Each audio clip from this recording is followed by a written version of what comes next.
If we can see what's possible, then we can dream it and then do it as well. We're not going to make any effective change if we're not visible. If you're looking for book recommendation, I definitely recommend. Hi, I'm Amy Czuchlewski, and you are listening to the Tech Legacies podcast. Welcome to the Tech Legacies video podcast, where every week we feature technology executives and their tips and advice and their lessons and challenges that they faced. My name is Fanny Dunnigan, and I am your host for the episode. And this episode, we are featuring Amy Czuchlewski. She has been the Senior VP of Technology for multiple companies. When we were doing research on you, Amy, I was just looking down your resume and roster of companies, and it reads like a Fortune 500 list. Everything from Nickelodeon to Bottle Rocket, BlackBerry, ADT, Accenture, Walt Disney, and Motorola. So thank you for joining us this week, Amy. Thanks so much for having me, Fanny, and thanks for the kind words. Absolutely. I always like to kind of start off with asking our guests, what was the best piece of advice you ever got in your career? Absolutely. Well, this predates my career, but I think the best piece of advice I ever got was from my mom, which was from my grandma, which was, if somebody else can do something, then you can do it too. And I think that's something that's really stuck through with me. This has been, being a woman in technology, it's a little bit of a tough journey. There aren't a lot of us, and you're constantly trying to figure out how to blaze your own trail because there aren't that many role models to look up to. And so thinking back on that advice from my mom, which was really from my grandmother, I always try and keep that in the back of my mind. Yeah, and I always think of it as, if we can see what's possible, then we can dream it and then do it as well. That's exactly right. Now, your journey started from being a software engineer, right? And back then, I still remember when I was an engineer, it was maybe just 15-20% women. So how did you develop this passion or interest in software and technology at the beginning? So it's so funny. First, I'll tell kind of the end, and then I'll go back to the beginning. Please. But it's really funny just what you said. When I showed up at the University of Michigan, sat down in my very first computer engineering class, I was very surprised that I was one of only a few women. It really hadn't occurred to me. And so, there were maybe in a class of about 120, there were maybe 20 women. And so it was really surprising to me. It hadn't occurred to me that was going to be the case. But as I look back, my dad was he worked in IT. He didn't have a college degree. He worked at Kellogg's. He worked in the yards and grounds at Kellogg's. So he likes to tell it that he trimmed bushes and sat with his buddies on the roof and, got rid of the birds that were causing trouble. So they were looking for young guys back in the 50s to learn about computers, and they taught him everything about, the card systems and everything. And eventually he ended up with a 43-year career at Kellogg's, and he retired. He was a senior manager of information technology. And so it's pretty neat to see that kind of trajectory. And so having that story in my background, it really never occurred to me that going into computers was a weird thing to do. My dad did it. My brother was a database administrator. It really just never occurred to me that it was a strange thing to do until I got to college and realized that it actually was a little bit unusual. Yeah, isn't that fascinating? Because when you said that, it made me think of my dad, and I got my love of math from him. And so it's these little things that seep into us from our parents, and then it sparks something from there. Exactly. So you started off as a software engineer at your first company. What was that experience like? So my very first job out of college, I worked at Motorola, and I worked on the very first phone that ever had downloadable apps. And I know, that sounds crazy. Wow. Phones have always had apps, right? Yeah. They didn't. And I worked on the first phone that had them. It was one of those Nextel phones, so the ones that had the walkie-talkie in it. It was super fun to work on. I got to do a lot of innovative things, building graphics libraries and user interface libraries for mobile applications. And so, once eventually as my career progressed, as mobile applications became such a huge part of every company and everybody's lives, I had a lot of experience building those, and so it was fortunate that I was able to leverage that in my career. the experience working at Motorola as an engineer, it actually was great. Motorola did a really good job of hiring, and there were a lot of new young people that came in around the same time. So there was a great camaraderie, and I wasn't the only girl that was joining at that time, but we had a sand volleyball league and other things. So they did a really good job of making it inclusive and having things like, if they're going to hire all these young people, they had a lot of activities and groups and lunches and other things to make those young people feel included and to build kind of that network. So it was a good experience. Company culture actually. is so important. That's right. And it's interesting, right? So you started in app development, and then you, throughout your career, one of the highlights was Senior VP at Bottle Rocket, which is known for their apps for big airlines, big hotels. How does one get from, or maybe like 3 lessons that you kind of got moving from software engineer all the way to Senior VP? Sure. Well, first of all, I was an executive vice president at Bottle Rocket, so let's just clarify that. Got it. But no, actually, Bottle Rocket was an amazing experience because I got to work on so many amazing brands. Like you said, we built the Southwest Airlines application. We built the very first Chick-fil-A application, the first NBC streaming application, like really some amazing experiences that I had. And being able to leverage the learnings from one of those brands to some of the others, even in different industries, was tremendous and really helped set Bottle Rocket apart and helped, our engineers were really good, but also we had a good ability to kind of leverage our experience in order to grow and expand for our next set of customers. So let's see, my advice and like how I got there and what my recommendations would be, it's honestly, like, bloom where you're planted. So whatever opportunity you're given, wherever you are, just make the most of it. Do what you can and do your very best work, no matter what. Secondly, I think it's really important to build your tribe, build a group of people that support you. And for me, like, I've always found affinity, and there's so few women that to build affinity among the women that are working together, that's always worked really well for me, building that community and figuring out how to support each other, both before the meeting, in the meeting, and then after the meeting, making sure that you kind of have that, that full gamut of support from your tribe.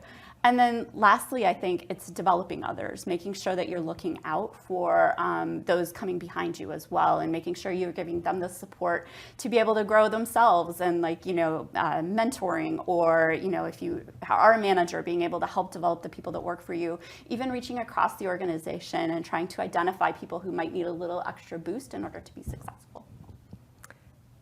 Any challenges that you face along that journey? What was something critical that you learned, like a difficult lesson from? I mean, so many, right? Yeah, we can't get to these high places without mistakes and challenges. Exactly. And I will tell you that I really try and take every mistake, every misstep as a learning opportunity. And with that, once I've learned from it, I try to write it off and not to let it really think about it too much. I try and focus on the future, learn from my mistakes and then move on. So let's see, mistakes, gosh, like I said, I've made so many. It's it's really difficult to try and pick just one. I think, I definitely, I don't know, Fanny. I feel like there was one where there was somebody working for me, and they had this new idea that they wanted to try out. And it was a politically difficult idea within the company. It would have caused some ripples across the company as far as the way we'd always done things, and it wouldn't have just been even in my group, it would have been pervasive. And so I shut the idea down, and I've always regretted that. And I think, like, I try now to take the learning from that as, like, you know what, I should have given this person the freedom to be able to try it and see what worked, and that maybe it'll be a learning experience for all of us, and maybe we would have gotten buy-in and everybody would have been excited by the new idea. Eventually we did implement it, but it was years later. And so I always think back on that one and wish I'd handled it differently, but definitely have learned from it and try to make sure not to make the same mistake again. Well, as technologists, we're kind of groomed and educated to follow a straight line, right? Everything's black and white, A to B to C to D, and you would think it's linear, but I would think that as you're developing these apps, there's a side that is about creativity, about user experience, things that cannot be, immediately predicted. How do you balance that kind of like rigidness of the tech with the creativity and the user adaptability of the apps? Yeah, I will say, I've worked with hundreds of software developers, and at first, when I first start working with them, very often they're very protective of their code, right? They want it to be perfect. They feel like this is a personal attack if they get any feedback on the code that they've written. And so even trying to get into the regular cadence of code reviews, getting feedback, accepting feedback, giving positive and constructive feedback to others, like it's a really difficult process. But ultimately, those are the things that are going to make us better, right? Is learning from the things that we could have done better. And so I think it's pervasive in the more modern digital product development cycle that exists today. Is you try things and you see what works and you learn from that, and then you use that to grow. The whole concept of building an MVP, you build something small so you can try it out, and then you iterate and improve it over time. And I think that's true not only for products, but for teams themselves. I think teams over time learn how to work better with each other. They learn what works and what doesn't, what people's strengths are and how they can take advantage and leverage those in order to have the very best team possible. So I think it's something that we can use in all parts of our lives, really, if we can figure out how to learn and grow constantly. You mentioned feedback. Any tips on how to give or receive feedback better? It's always tough, and I think the most important thing is to know the audience.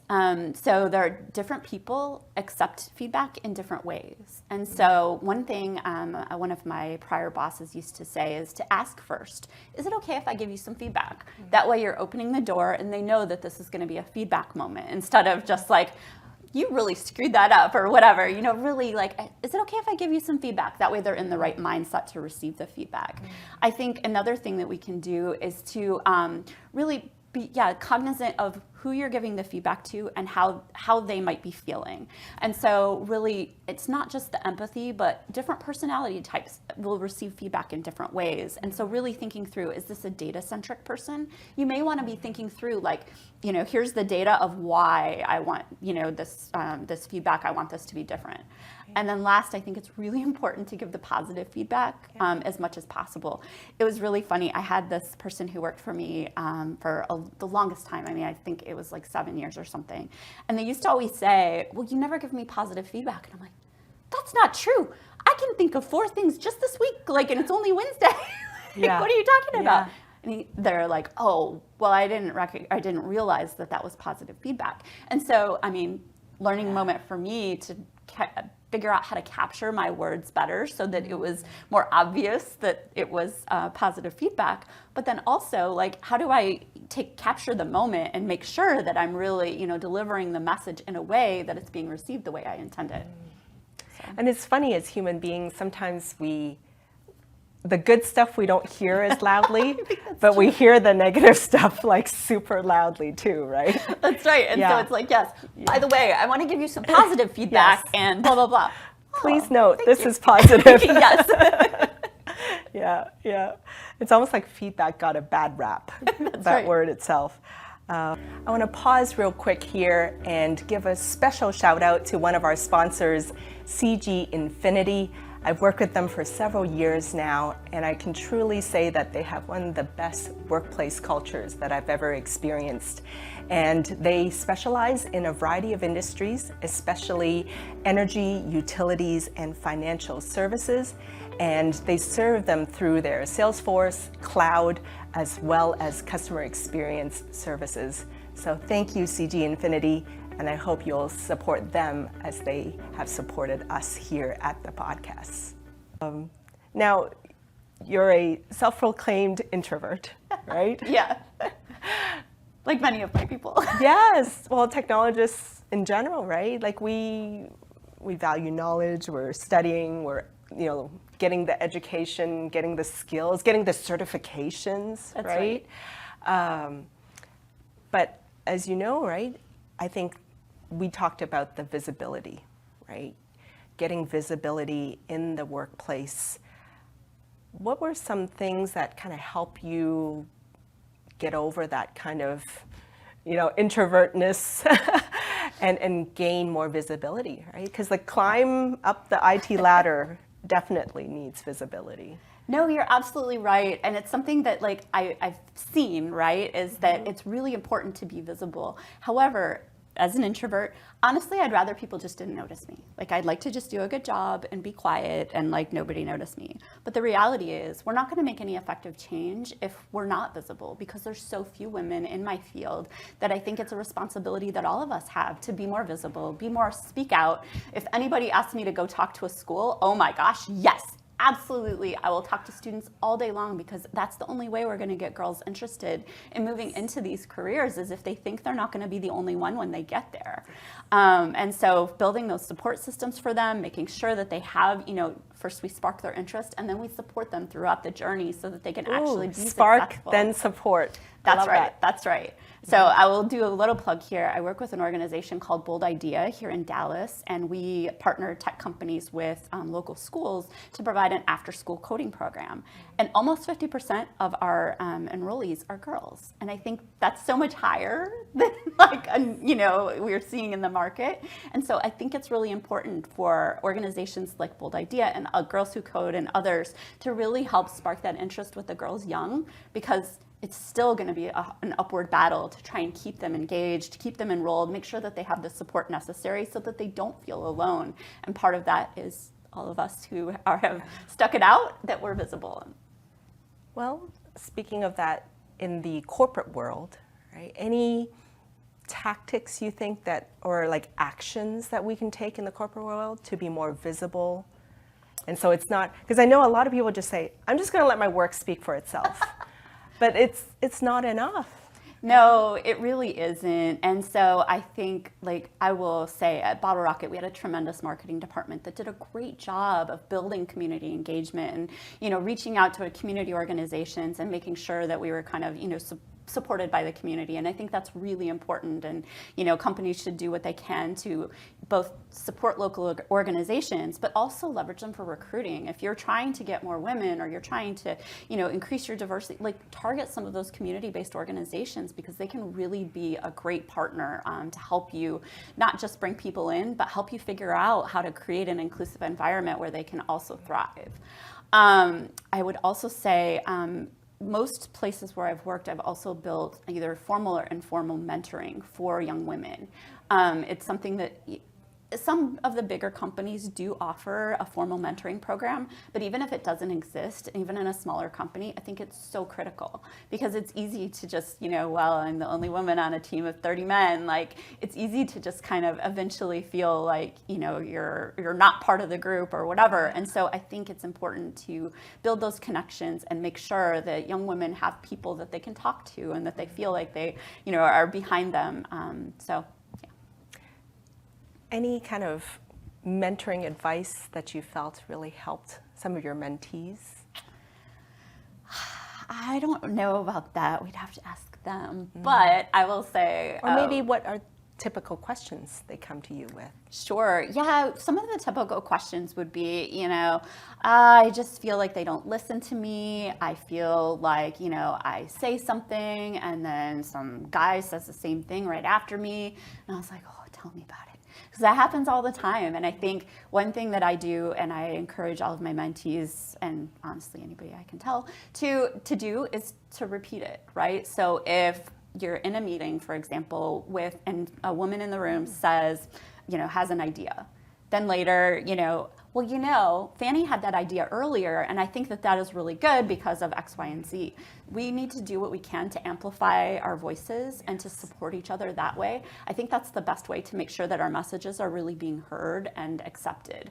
And so I use that tactic in many, many, many environments, and so far it's been pretty successful. Yeah, well, this is one of the platforms that I hope to amplify messages from female and male technologists, because I think you and I also talked about how, yes, to give visibility to women, and at the same time we've kind of come up through the ranks with male advocates that have also helped us along the way, right? Having those kind of advocates from the other side lift us up too. Any thoughts around that?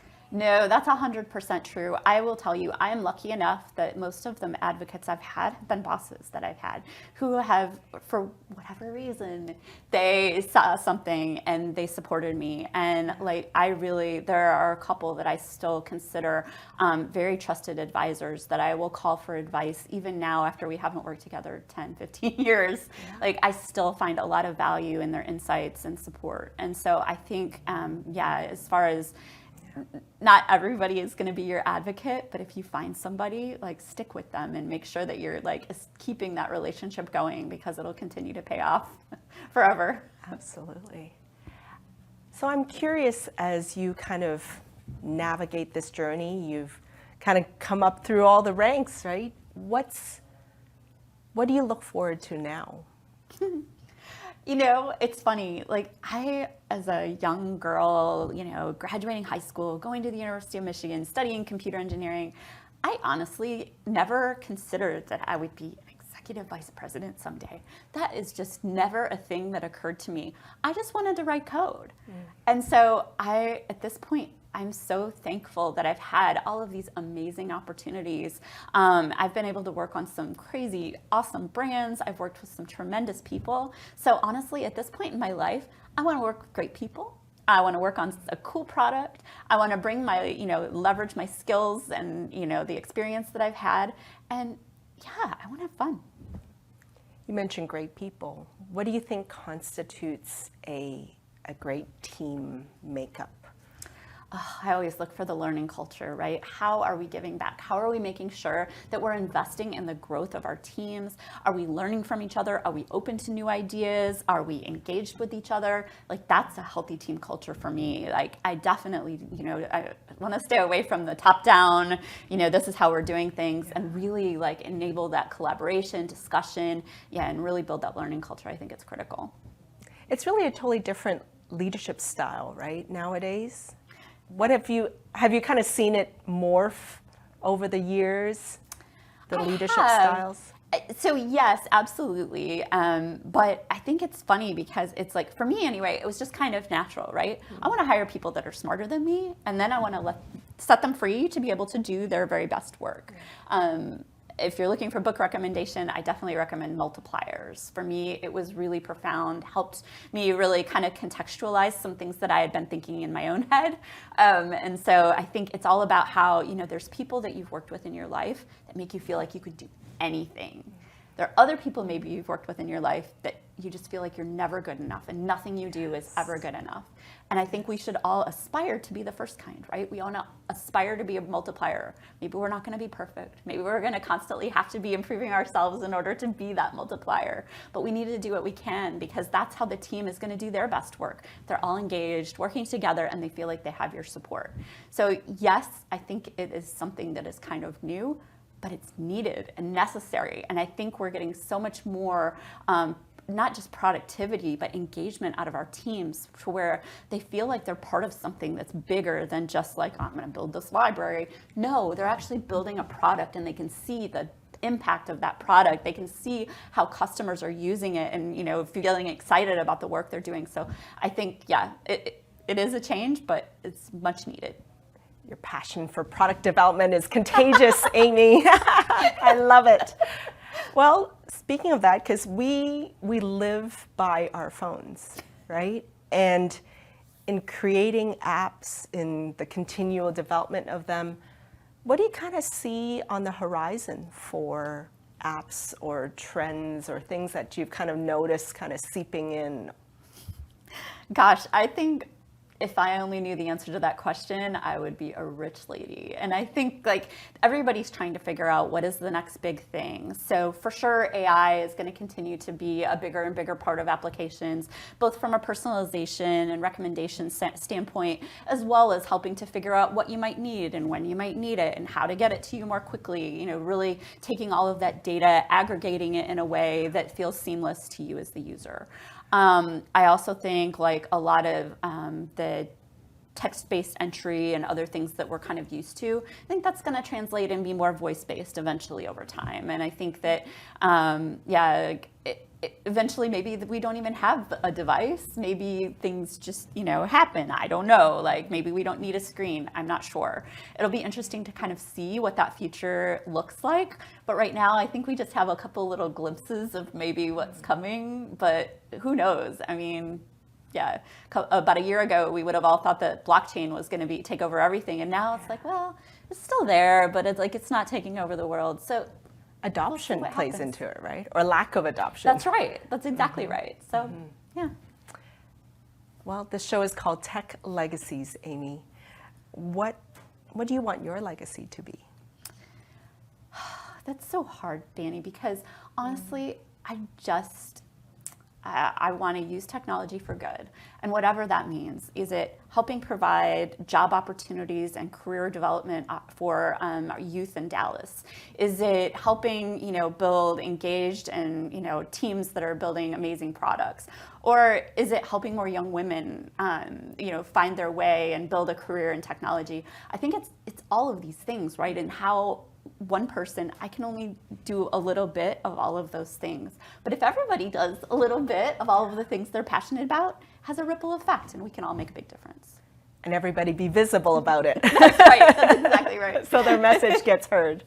Well, thank you so much for your time, Amy. And for all of you out there, be sure to connect and look up Amy Czuchlewski on LinkedIn and definitely connect with her. And we hope it inspires you to be more visible in your workplace as well as your community. So thank you for tuning in to the Tech Legacies podcast. Be sure to like and subscribe to our YouTube channel, Tech Legacies, as well as to follow our podcast platforms on Spotify, Apple, and the other podcast platforms. Thank you, everyone. See you next time.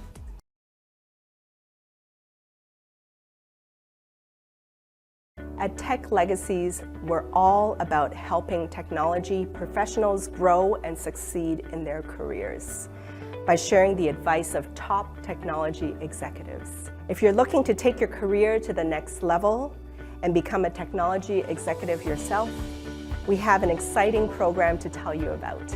It's called the Tech CXO Excellence Program by Tech CXO Launchpad, and they are our partners. They're offering an immersive, multimodal program developed and taught by current and former CIOs and CTOs who are passionate about building the next generation of C-suite technology executives. And you'll experience a full immersion into the C-suite world and also get to collaborate, network, and experience capstone-style projects with other professionals. And this is all while benefiting from face-to-face interactions in person with industry guest speakers. It is exclusively for a new level of C-suite executives and C-level direct reports and second directs who are earmarked for succession planning and career growth. To join their waitlist, register your interests at www.techcxolaunchpad.com. That's techcxolaunchpad.com. This program has everything you need to take your career to the next level.